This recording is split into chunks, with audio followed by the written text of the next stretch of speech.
Welcome, everyone, to the early week edition of Fair Territory. We're airing this week on Tuesday. The good news is we get to give you a full World Series preview. We're going to do that. We're going to talk about the Mets and the Guardians. We're going to talk about the impact of Shohei Ohtani.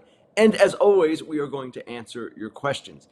All right, the World Series, the Yankees and the Dodgers. And this is a World Series that, yes, my employer Fox is very excited about. It is a World Series that MLB is very excited about. I know not every fan is excited about it. If you live in, I don't know, any place between New York and LA, maybe you're not so thrilled about this. Knowing how much money these teams spent, knowing the implications of the big market teams kind of buying their way in, which is what you hear all the time in this sport, really because there's no salary cap, which is the way it is, and it's going to be the way it continues to be for a while. But this is what we have this year. And what's interesting to me is, listen, it's never going to be perfect, right? If we talk about last year, the Diamondbacks and the Rangers, people say, well, wait, where are the top seeds here? What's going on? This playoff format needs to change so the top seeds can get in. Well, not so fast. This year we get the top seeds for the first time since 2013. The best record in each league has made the World Series, and yet people still aren't happy. So, of course, that's the way it is. That's the beauty of our sport, the debate. But let's talk about the matchup a little bit because it's very interesting, obviously. We've got really the two best offenses in baseball. We've got one team, the Yankees, with a seemingly set rotation. Actually, not seemingly, a set rotation. And the Dodgers with, I would call, a rotation. I don't know that I would call it all that set or all that glamorous. It's a rotation that should be better equipped to do some things that it didn't do earlier, simply because Yamamoto and Buehler are further removed from their injuries. They're gathering innings, seemingly should be able to go a little bit deeper into games with the extra rest here, but who knows? That's not the way the Dodgers rotation has operated in the recent times in the playoffs, and I don't know that it's the way they're going to operate again with the bullpen, the strength of the club. Now, when you talk about the Yankees, and when you talk about Garrett Cole and Clark Schmidt and Carlos Rodon and Luis Gil, that's four guys. Maybe Nestor Cortes Jr. joins this staff as well for the World Series. Aaron Boone indicated that earlier this week. And if Cortes returns, he's part of the bullpen. They could use another lefty to go with Tim Hill to counter Shohei Ohtani and Freddie Freeman if he is healthy. So the Yankees pitching staff, in my estimation, is deeper and has more weapons in an overall sense, rotation and bullpen combined. The Dodgers staff, well, it's okay. And certainly the bullpen is really good. But it just seems to me the Yankees have more ways to go. Now, how you might counter if you're a Dodgers fan is by saying, Ken, the Padres had the deeper staff by far in the division series, and the Dodgers won that series. The difference to me, 5 games versus 7, and in a 7-game series, that depth should be a difference maker. Should be, not always. And as I always say with the playoffs, we can talk all we want, we can analyze it all we want, we have no idea what's going to happen. And that's pretty much proven true already. You could have said, oh, the Dodgers were better than the Mets, and that was inevitable that they would win in 6. But the game certainly didn't play out the way, I don't know, anyone anticipated. And while the Yankees were superior to the Guardians, and that outcome certainly did make sense, that series teetered a few times. And it could have gone either way had some different outcomes occurred. So it's baseball. We don't have a real feel for what's going to happen, but we do know this. There are going to be superstars all over the field. And that's the cool part about this World Series. That's the part I'm looking forward to the most. When these teams met in June at Yankee Stadium, it was one of the best series I've seen in the regular season in quite some time. Like I said, star power all over the field. That was the series in which Teoscar Hernandez went nuts, had a really amazing performance. 6 for 12, 3 homers, 9 RBIs in 3 games.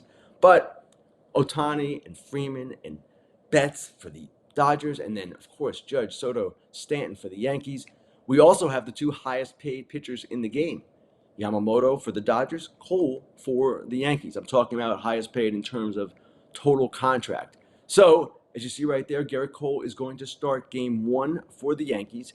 The Dodgers have not announced any rotation yet. My guess is they go Flaherty in game 1 because he'll be coming off a proper amount of rest. Then Yamamoto in game 2. They can give him an extra day's rest coming back. Buehler in 3, and they'd have to have a bullpen game most likely in game 4. But we will see how it all plays out. Again, it should be a fascinating World Series. And in the inside dish, I'll get into more the meaning of Ohtani being in the World Series, and as well, this big market whole thing where fans have their own opinions, put it that way. Now, before we go forward, I want to talk about the two teams that were just eliminated because both had magnificent seasons. The Mets, the Guardians. The Mets, what can we say? That was an amazing run. It came seemingly out of nowhere based on where they were in late May. Yet, I go back to spring training. President of Baseball Operations David Stearns said then he thought they had a playoff team. Now I know heads of baseball operations always talk like that, but at the time, remember, the Mets were a team in transition. They had traded Scherzer and Verlander the year before. They hadn't done much in a big way in free agency. They had brought in some people who would prove pivotal. I'm talking about Manaea and Severino in particular, but it hadn't been particularly a sexy offseason. Well, they had that 0-5 start, they had that rocky first 2 months, and then it all came together. The meeting led by Lindor, the emergence of Iglesias, the restructuring of the bullpen, all of these things happened, and then they had that great run through late September and early October. And Mets fans and different people have said, hey, this is only the beginning. This is the start of really what should be a great run for the New York Mets. And I would agree with that in one sense. David Stearns as head of baseball operations, Carlos Mendoza as manager, they've got some stability there, and they've got some excellence there with those two guys. My only caution when people say, this is the start, here we go. One, it's hard to duplicate what they just did. Obviously, right? These kinds of seasons don't happen very often. That's why they're so special. And the other thing is, they have a lot of work to do this offseason. They've got to kind of readjust their rotation. Manaea, Severino, Quintana all expected to hit free agency. Alonso, of course, is a major question. Will they go after Juan Soto? This is a question as well. These are the kinds of things that they're going to need to address, and they're not insignificant. They've also got to restructure their bullpen in front of Edwin Diaz. But I remember, and this is the cautionary tale here, I remember 2016 when the Cubs won. And I remember the column I wrote that night when they beat the then Indians in Game 7. And what I wrote was just what Mets fans are thinking right now. This is the start. The Cubs have all these young players. They're really set. They should have a long run of dominance for the future. And it didn't happen. These things don't always happen in baseball. The good news is for the Mets, quite clearly, that they have a guy running the show now who is quite competent. Beyond that, he's really good, David Stearns. And they've got a manager who looks like he's going to be a star. So it starts there. They've also got some young talent coming now. Yes, the future is bright. I just warn you that it's not always a linear path to the World Series title. The Guardians, much different situation, of course, because their payroll limitations are much greater than those of the Mets. Mets have a ton of money coming off the books and should be able to do some things in free agency. The Guardians, I imagine, will operate as the Guardians do. But you go back to last offseason with them as well. Guys like me were highly critical of them for really doing nothing. They did hardly anything last winter, and the moves they made were sort of curious. So here they are. They clearly need more offense. We saw that. The one thing the Yankees had over the three other teams that were remaining in the American League, the Guardians, the Tigers, and the Royals, the three AL Central teams, is that their offense was so much better. That's the difference between those clubs. Guardians also need some help in the rotation. Bieber is a free agent. He's not coming back most likely. Or if he comes back, it's on a make-good deal, and who knows how he's going to be in that first year coming off a Tommy John. They need Tristan McKenzie to come around. They need some other things to happen in the rotation. The bullpen obviously is fine, and I would like to see them get a bat as well in the outfield in particular. Right field is a spot where Joaquin Noel was a fun story, but they could use one more slugger in that group, and then maybe with the development internally of some of their hitters and some guys that are coming. They've got some top prospects as well. They'll be okay.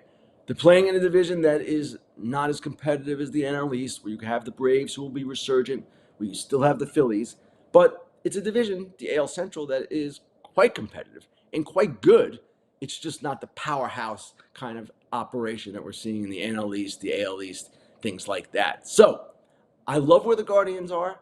I issue the same cautionary tale that it's not always easy to recapture that magic in another year. And the thing that they have, and it's very similar to the Mets actually, is a front office with a long track record of stability and success. Chris Antonetti, Mike Chernoff, that group, they do a fantastic job under trying circumstances. They never have a lot of money to spend in Cleveland. They've also got a manager, Stephen Vogt, who has proven that while you can question some of the things in the postseason, he has proven to be a really good manager. I want to show you a quote from him that really, in my mind, was the best quote I've ever seen about managing in the postseason. Here's Stephen Vogt and what he said. He said, "The way I do it is I ask myself what's true. You can write a narrative in your head and spin yourself down a negative path and beat yourself up and second guess and go back. But what's true is you made what you thought was the best decision in the moment and then you leave it behind. I have a mentor of mine that says, learn the lesson, leave the event. You leave the event behind and you learn everything you can from it and there's no going back." Actually, those words are good for life advice as well as managing advice, if you think about it. But I love Vogt's level-headedness. I love just what he brought to that team, replacing Terry Francona. They've got the right guy, as the Mets have the right guy. And these two teams, no matter what happens next year, they've got the right foundation in place as far as their leadership is concerned. Time now for the Inside Dish, the part of the show where I talk about maybe something I've written, a trend in the game, something that I might want to highlight that is going on, and that is the case this week. It is concerning something I've written, but it's also the main storyline of the World Series. And after Game 6 of the NLCS, I wrote about Shohei Ohtani finally going to the World Series, finally hitting, as I said there, the biggest stage. And it's something fans have been talking about for years. All those years when he was with the Angels, not making the playoffs, he finally gets to the playoffs this year. And as he said in that interview I did with him after Game 6, this is the place I've always dreamed of, the World Series. And in many ways, this is the place that baseball has dreamed of. Now, as I mentioned earlier, it's not just him. That's the beauty of this. It's Betts, it's Freeman, it's for the Yankees, Judge, Soto, and Stanton. And of course, on the pitching side, Cole, Yamamoto, we can go on and on. There will be star power galore in this series. But Ohtani is the guy, because he is such a singular player, who can elevate this sport a little bit higher. And when I say that, you might ask, what's the difference between him and Aaron Judge? Both are amazing. And in fact, Judge, when going by OPS or any other advanced measure, had the better offensive season. All true. Ohtani has the pitching thing, which he doesn't have right now, of course, but he also has, more to the point, the international thing. The ability to draw this continent and Japan and Asia into the equation here, and he will do that. So, because he is so special, because he is so different, he is a guy who will bring in more casual fans, I would expect, than the norm. He is a guy who, of course, will also attract his legions of followers in Japan, and all of those eyeballs will be added to those from the two largest markets in the country. That's a good thing for the sport in the sense that, hey, the more attention you get, the better off we are. Now, the bigger thing to me is where this goes. And I say that with this matchup because, yes, you have the two largest markets. You should have big ratings and all of that. But does it mean anything for baseball in the long run? I'm not sure that's true. And I'm not sure that happens. This is largely a regionalized sport. The NFL is this national monster that can have a Super Bowl in which it doesn't matter which teams are playing, right? The ratings are always going to be high. Now, it's a one-day event, obviously. The World Series is 4 or 5, 6 or 7-day event, actually more than that with the off days built in. It's a different animal, but the sports are different. We see that in the way they're televised. The NFL has one big national contract, again, in part because they play once a week. And baseball has, well, what it has with television contracts right now is sort of remaining to be seen. Some teams have them, some teams don't, some teams are in flux, etc. The national contracts exist, but not to the same influence as they do in the NFL. So, where are we here? And how can this elevate the sport? Just having Ohtani on this stage and these teams on this stage. Well, where we are is a place where the sport is second to the NFL, and some would argue the NBA. In the 1940s and 50s, when the Yankees and Dodgers met regularly in the World Series, it certainly wasn't that way. It certainly wasn't that way as well in the late 70s and 80s when they met 3 times in 5 years. But perhaps now, with Ohtani entering the equation, and Judge and the other stars as well, perhaps if we get a compelling series, you do get a little bit of momentum toward a better future, an elevated status, if you will. Now, I don't expect major changes to take place. I don't expect legions of new fans to start following baseball. But the reason this series is so intriguing to me is because not only should we have outstanding competition on the field, as I wrote, that series that the Dodgers and Yankees played in June was exquisite baseball. We not only have that, but we have these stars. And we have Ohtani, who does things on a field that no one has ever seen. Even the home run in, I can't recall which game it was in the NLCS, the one that sailed over the foul pole. That's crazy stuff. Now, Judge can do that and has done stuff like that. But Ohtani seems to do things like this regularly. Hits the ball harder than anyone else, all this stuff. And he is just a singularly compelling figure. We don't know all that much about him. What we get is what we hear from his interpreter when he is speaking, and that's really it. Ohtani speaks in bromides. He doesn't really say much when he does his interviews, and he's a guy that has a certain air of mystery about him. That all adds to this, and it all adds to the intrigue of having him on this stage.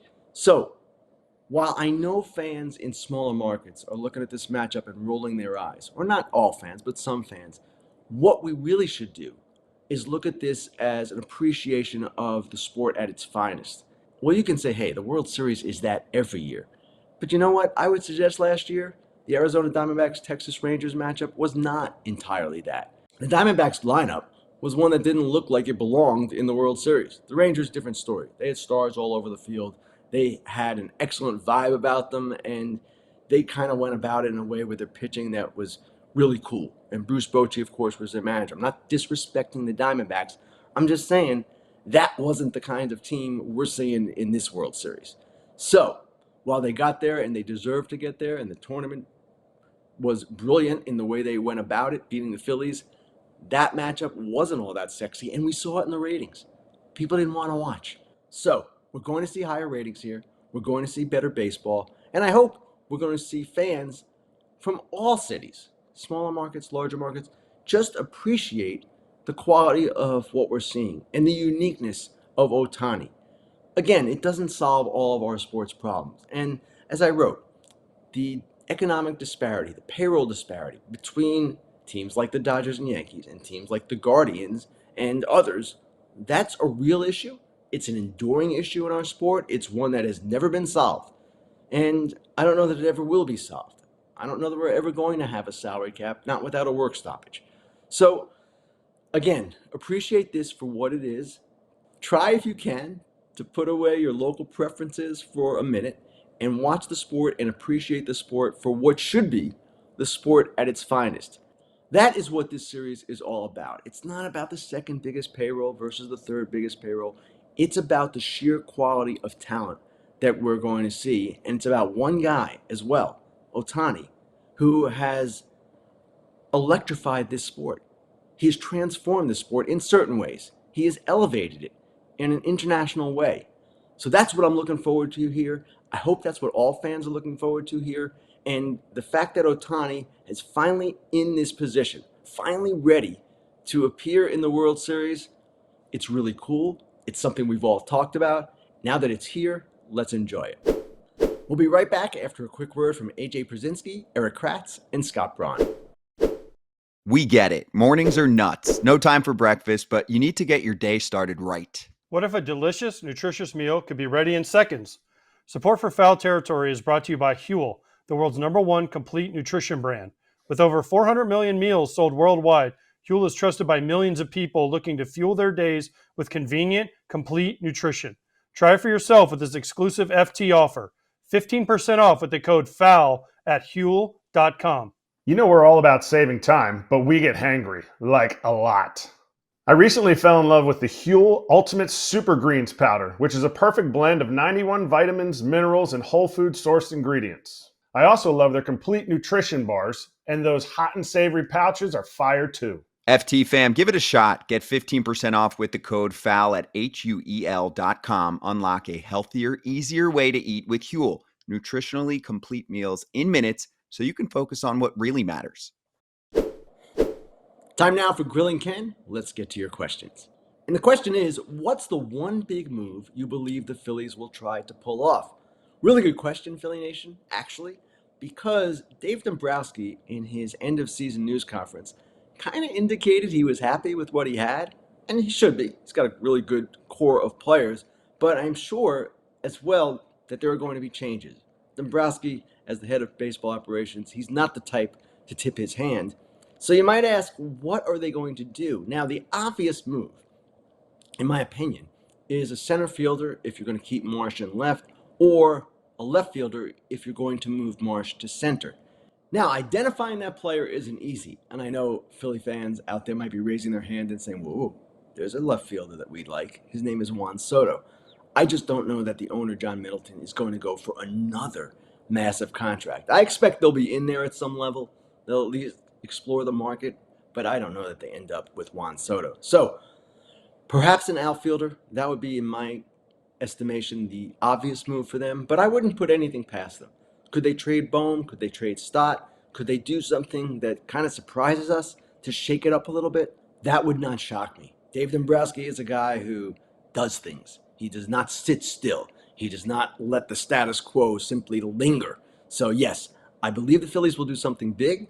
I just don't know what it is. Next question. This one comes from Goose. Goose asks, realistically, where do you see Juan Soto next season? Staying in New York or... Goose, the only way I can answer this is by saying I see Juan Soto going for the highest offer. He's been pointing toward this moment, right? He turned down a few years back from the Nationals $440 million over 15 years. Not a great AAV, great guarantee at the time. And I expect that he's going to want to beat Ohtani's present day value, which is somewhere in the high 40s. He's going to want $50 million a year present day value, and he's going to want it over a long period. That's why you're hearing talk of $500 million, $600 million. It's realistic based on where people think this is going. So will it be the Mets? Will it be the Yankees? Will it be some other team? I don't know. You can argue, as Yankee fans have, that they cannot afford to lose Juan Soto. Well, they can afford to lose him. The franchise is not going to crumble, but they are certainly, as we have seen, a much better team with Soto and Judge than with just Judge and Stanton alone or something like that. That said, if Steve Cohen, the owner of the New York Mets, really wants Soto, is he going to be outbid by Hal Steinbrenner? I would tend to doubt it. And Soto, if you think about it, really fits into what the Mets are trying to do. He's the right age. He's going to be 26 next season. They're trying to get a younger, sustainable team in place. So he might be, for Steve Cohen, something of a holy grail. And if that happens, and if Hal Steinbrenner is in a bidding war, I don't know that Hal Steinbrenner is going to win. So, long answer short. I don't know where Juan Soto is going. I do expect he's going for the most money. This talk of him not wanting to be second fiddle to Judge, whoa, whoa, whoa. If the Yankees pay Juan Soto the money, or the most money, he will be a Yankee. It's as simple as that. Next question, it comes from Drew, who asks, kind of a question on the opposite side of the spectrum. Will the Pirates actually spend money in this year's free agency? Always a good question when concerning the Pittsburgh Pirates because generally speaking, they do not spend money, right? We know this. They're the Pirates. They're owned by Bob Dudley. They do what they do. They need, in my estimation, one more starter to go with the great core that they have. Skeens, Jared Jones, Mitch Keller. They have others as well, Ortiz and Bailey Falter, but they could use one more big-time veteran guy. Doesn't have to be Corbin Burns, but someone who could really help stabilize that rotation. Someone who kind of is this year's Sean Manaea. In my estimation as well, and this one's pretty clear, they need help offensively. And really, where they can do it is in the outfield. Their right field, I believe, was 27th in OPS. That's an area of clear need. Guys like Verdugo, Tyler O'Neill, they might appeal to the Pirates. They're not going to be swimming in the Juan Soto pool. We know that. But this is a team with $64.5 million in commitments. Let's just say they have room to grow. It's always the case with the Pirates. We know what they do. They spend a little bit to say, well, they're not as cheap as maybe we think, but they don't spend enough. So ultimately, people do think, yes, they are as cheap as we think. That's the Pirates, and we'll see if this offseason is any different. I don't expect it will be. All right, thanks to everyone for their questions. Thanks to everyone for listening, for watching. We will see you Thursday, 12:30 Eastern, the regular show. myself, Alana Rizzo, live. And you know where to find us in the meantime. YouTube, Apple, Spotify. Like us, subscribe to us, stay with us. Have a great few days. We'll talk to you Thursday. BetMGM first bet $1,500 offer when you use the bonus code FOUL. Get this offer when you download the BetMGM Sportsbook app or at BetMGM.com. Sign up, enter that bonus code FOUL, and deposit at least $10 into your new account. Place your first wager and receive up to $1,500 back in bonus bets. If the bet loses, if the bet does lose, your bonus bets will be available once your initial wager is settled. Gambling problem or concern? Don't worry, there's help. Call 1-800-GAMBLER. Hey everybody, be sure to like and subscribe for more content. Fair Territory airs each week, and we'd love for you to become part of our community. Here's another video you might enjoy. See you next time.